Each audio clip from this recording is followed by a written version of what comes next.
We'll be looking at the process of downloading Broadcom VMware Workstation Pro. That's the software used for creating virtual machines. You'll need to create an account to be able to do this. To complete the Broadcom registration, at the top of the screen, click Support Portal, then down to Register.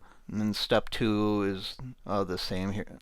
Just register where we're at. Next screen, enter your email address. You have to complete the CAPTCHA. This will send a verification code to your email. When you get that email, you want to enter the code that you receive. Click Verify and Continue. Then to complete the registration, fill out your name, country, and create a password. All that fun stuff. And lastly, at the bottom, click Create an Account. So you want to go to the support portal, register, create the account. After you log in, you want to click Go to Portal.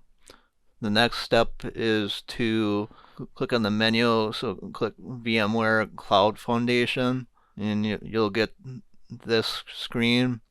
Then click My Downloads, and then Free Software Downloads. And on this page, you want to scroll down to VMware Workstation Pro. And you just have to select the version. The latest version is 26H1.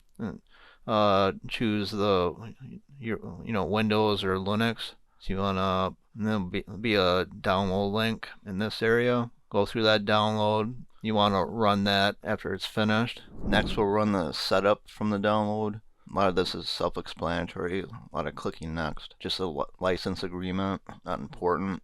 Pick a file location for the program. Recommend the automatic updates, and then it's optional for the customer improvement program.